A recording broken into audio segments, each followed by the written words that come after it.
मोदी जी की सरकार में 2-3 अरबपतियों को हिंदुस्तान का पूरा धन पकड़ा दिया जाता है, चाहे वो एयरपोर्ट हो, पोर्ट्स हो, इंफ्रास्ट्रक्चर हो, अस्पताल हो, यूनिवर्सिटी हो, सारा का सारा 2-3 बड़े उद्योगपतियों को पकड़ा जाता है। नमस्कार, जनसंवाद में आपका स्वागत है। दोस्तों, दिन भर की जो फटाफट ब्रेकिंग न्यूज निकल के एक एक करके आपको विस्तार से बताएंगे। दोस्तों, भारत जोड़ो न्याय यात्रा के बीच गरजे राहुल गांधी ने कहा, देश में आरएसएस और बीजेपी की विचारधारा ने हिंसा और नफरत फैलाई। कांग्रेस ने बोला, मोदी सरकार की गंध पर बड़ा हमला। दूसरी बड़ी अपडेट निकल के आई है, जहां नीतीश कुमार पर भड़के कांग्रेस पार्टी। कहा, बिहार में गिरगिट भी शर्मा जाए नीतीश कुमार से। मोदी ने निकाला पाला बदल का मुहूर्त। एन वक्त पर नीतीश ने ऐसे दिया है झटका। कांग्रेस ने बोला बड़ा हमला। वहीं अगली खबर, क्या सीडब्ल्यू लागू करने की चल रही है तैयारी, बताएंगे आखिर कैसे। केंद्रीय मंत्री शांतनु ठाकुर ने क्या कुछ कहा है, तो दिन भर आपको बता दें ईडी और सीबीआई की कैसे गहमागहमी रही।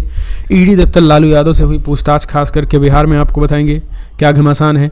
और इस बीच बड़ी अपडेट, जहां खास करके दिल्ली में हेमंत सोरेन के घर पर और झारखंड भवन में भी ईडी की दबिश रही है, तो इनके बारे में भी हम आपको बताएंगे। सब कुछ खबरें के करके आपको जान लेना जरूरी है। जहां बड़ी अपडेट निकल के आई है दोस्तों, भारत जोड़ो यात्रा में राहुल गांधी ने क्या कुछ कहा है, सब कुछ खबरें आपको सुनना चाहिए। लेकिन उससे पहले एक छोटा सा निवेदन, अगर आपने चैनल को सब्सक्राइब नहीं किया तो पल पल के अपडेट के लिए चैनल को सब्सक्राइब करना ना भूलें। दोस्तों, दरअसल पहली बड़ी अपडेट निकल के आई है, राहुल गांधी का हमला। कहा, देश में आरएसएस और बीजेपी की विचारधारा ने हिंसा और नफरत फैला रखी है। देश भर में कर्नाटका में राहुल गांधी दहाड़े मोदी सरकार पर किया डायरेक्ट अटैक। दरअसल आपको बता दें, राहुल गांधी आज पश्चिम बंगाल भारत जोड़ो न्याय यात्रा के दौरान जनता को संबोधित करते हुए कांग्रेस सांसद राहुल गांधी ने कहा है कि हिंदुस्तान की राजनीति पर यात्रा का बहुत बड़ा असर पड़ा है। एक विचारधारा जो बीजेपी देश के सामने रोज रखती है, नफरत हिंसा, उनके खिलाफ एक नई विचारधारा खड़ी हुई है। मोहब्बत जितनी भी कोशिश कर लो, नफरत को नफरत नहीं काट सकती है, नफरत को सिर्फ प्यार काट सकता है। सीधे तौर पर भारत जोड़ो न्याय यात्रा के दौरान राहुल गांधी ने देश में आरएसएस और बीजेपी की विचारधारा पर उन्होंने बड़ा हमला बोलते हुए कहा है कि आरएसएस और बीजेपी की विचारधारा ने हिंसा और नफरत फैलाया है। सीधे तौर पर उन्होंने भाई भाई से लड़ाया है, एक धर्म की व्यक्ति दूसरे धर्म के व्यक्ति से लड़ा है, भाषाओं के बीच लड़ाई हो रही है। हम जानते थे कि ये मोहब्बत का देश है, नफरत के बाजार में मोहब्बत की दुकान खुलनी चाहिए और हम इसे अंत तक खोलेंगे, चाहे हमें कोई कितना बड़ा भूला क्यों न कहे। एक और अपडेट निकल के आई है दोस्तों, गिरगिट है नीतीश कुमार। मोदी ने निकाला पाला बदल का मुहूर्त, एन वक्त में हमें झटका दिया। कांग्रेस ने बोला बड़ा हमला। नीतीश कुमार के पाला बदलने पर भाजपा के संग आने पर कांग्रेस ने बेहद नाराज है। यही नीतीश कुमार के इस हृदय परिवर्तन के लिए कांग्रेस ने उनकी तुलना गिरगिट से तक कर दी है। कांग्रेस के नेता जयराम रमेश ने नीतीश कुमार पर तीखा हमला करते हुए कहा है कि उनकी हरकतों से गिरगिट भी शर्मा जाएगा।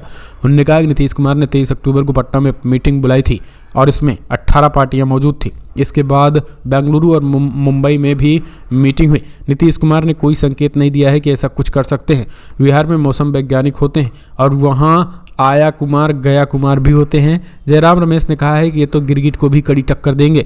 राहुल गांधी की भारत जोड़ो न्याय यात्रा में साथ चल रहे जयराम रमेश ने कहा है कि सही समय पर बिहार की जनता नीतीश कुमार और प्रधानमंत्री को करारा जवाब देगी। दिल्ली में बैठकर ये लोग मुहूर्त निकालते हैं। अगली एक और अपडेट निकल के आई है दोस्तों, आखिर 7 दिनों के अंदर देश में लागू हो जाएगा सीडब्ल्यू गारंटी, दे रहा हूं। केंद्रीय मंत्री शांतनु ठाकुर का नया ऐलान। नागरिक संशोधन अधिनियम सीडब्ल्यू को लेकर केंद्रीय मंत्री शांतनु ठाकुर ने बड़ा बयान दिया है। उन्होंने पश्चिम बंगाल में आयोजित एक कार्यक्रम के दौरान दावा किया है कि अगले 7 दिनों में पूरे देश में सीडब्ल्यू लागू कर दिया जाएगा। शांतनु ठाकुर दक्षिणी 24 परगना के काकद्वीप में एक सार्वजनिक भाषण दे रहे थे। उन्होंने मन से इसे लेकर के गारंटी दी। केंद्रीय मंत्री ने कहा है कि मैं मन से गारंटी दे रहा हूं कि बंगाल ही नहीं पूरे देश में सप्ताह भर में सीडब्ल्यू लागू कर दिया जाएगा। केंद्रीय मंत्री शांतनु ठाकुर ने पश्चिम बंगाल में आयोजित एक कार्यक्रम में कहा है कि इस राज्य के मुख्यमंत्री कहती हैं कि अगर उनके पास वोटर कार्ड है और अगर आपके पास आधार कार्ड है तो आप नागरिक हैं, आप मतदान कर सकते हैं, आप एक मतदान करने वाले नागरिक हैं। लेकिन यहाँ मैंने सुना है कि हजारों लोगों को मताधिकार से वंचित कर दिया गया है। उन्होंने आरोप लगाते हुए कहा है कि जिन लोगों को मताधिकार के अधिकार से वंचित किया गया है वो सभी मतुआ समुदाय से हैं। एक और अपडेट निकल के आई है, ईडी दफ्तर में लालू यादव से पूछताछ, खाना पानी और दवा घर से आया, मीसा भारती को गेट से लौटाया। जी हाँ, बड़ी अपडेट निकल के आई है। आपको बता दें लैंड फॉर जॉब केस में राजद सुप्रीमो लालू यादव से पटना स्थित प्रवर्तन निदेशालय से पूछताछ हुई। लालू यादव बेटी मीसा भारती के साथ ईडी दफ्तर पहुंचे, जहां आरजेडी कार्यकर्ता का हुजूम मौजूद रहा। इस दौरान लालू यादव के घर से खानी, पानी और दवाइयां पहुंचाई गई। वहीं मीसा भारती की गेट से ही लौटा दिया गया। आपको बता दें, ईडी की टीम सुबह से ही पटना पहुंची हुई थी। पिछली तारीखों पर हाजिर नहीं होने पर ईडी ने लालू को 19 जनवरी के लिए समन जारी किया था। लालू अपनी बड़ी बेटी और राज्यसभा सदस्य मीसा भारती के साथ सुबह करीब 11 बजे बैंक स्थित एजेंसी के कार्यालय पहुंची। बड़ी संख्या में राजद समर्थकों और नेताओं ने ईडी कार्यालय के गेट को घेर लिया था, तो एक तरीके से जमकर वहां भी हंगामा देखने को मिला। एक और अपडेट, दिल्ली में हेमंत सोरेन के घर और झारखंड भवन में ईडी की दबिश, सीएम आवास की सुरक्षा भी बढ़ा दी गई है। ईडी ने सोमवार को सुबह सीएम हेमंत सोरेन के दिल्ली स्थित आवास और झारखंड भवन में दबिश दे दी। सोरेन फिलहाल दिल्ली में ही है।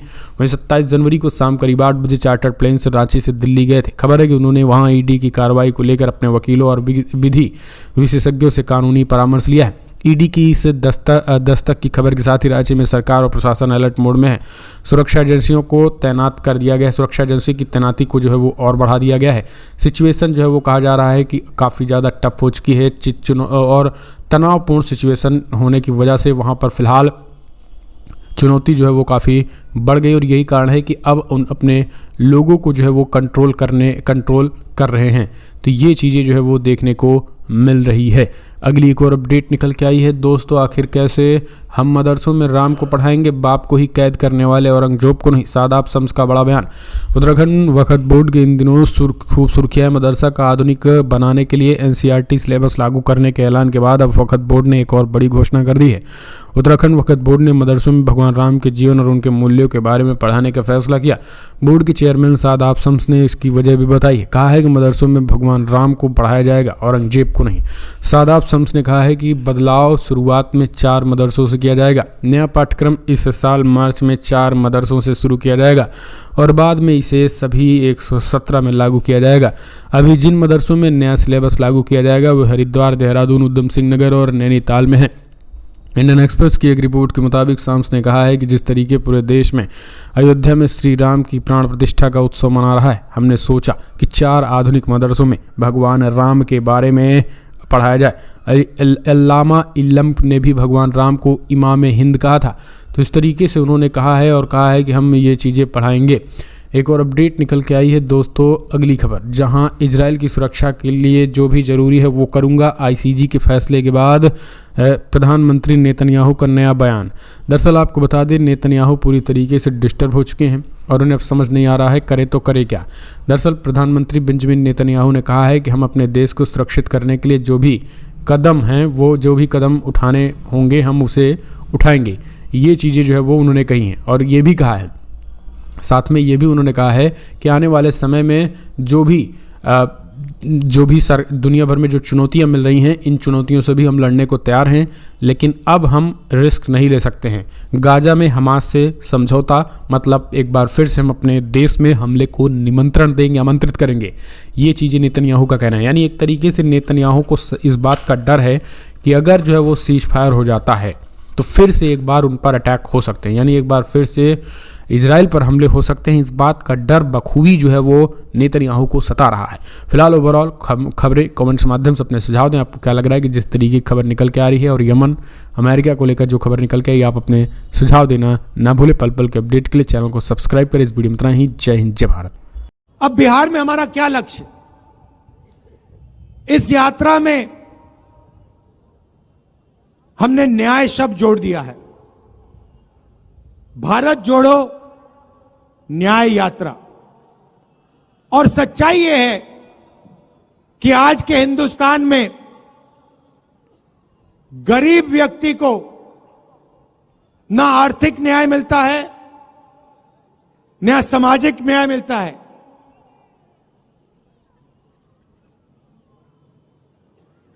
तो इसलिए हमने न्याय की बात जोड़ी है। मोदी जी की सरकार में 2-3 अरबपतियों को हिंदुस्तान का पूरा धन पकड़ा दिया जाता है, चाहे वो एयरपोर्ट हो, पोर्ट्स हो, इंफ्रास्ट्रक्चर हो, अस्पताल हो, यूनिवर्सिटी हो, सारा का सारा 2-3 बड़े उद्योगपतियों को पकड़ा जाता है, मगर जो हाथ से काम करता है, मजदूरी करता है, जो किसान खेती करता है, उसकी सरकार मदद नहीं करती है। उसके लिए बैंक के दरवाजे बंद हैं और उसके लिए नोटबंदी और जीएसटी है। अरबपतियों के लिए बैंक के दरवाजे खुले, प्रधानमंत्री का अफसर खुला का ऑफिस खुला, सरकार के सारे दरवाजे उनके लिए खुले। तो यह बात हम आपके सामने रखना चाहते हैं, बिना सामाजिक न्याय और आर्थिक न्याय के यह देश प्रगति कर ही नहीं सकता है। ये खोखले शब्द हैं, ये जो विकास की बात करते रहते हैं, सामाजिक न्याय के बिना, आर्थिक न्याय के बिना यह काम किया ही नहीं जा सकता है।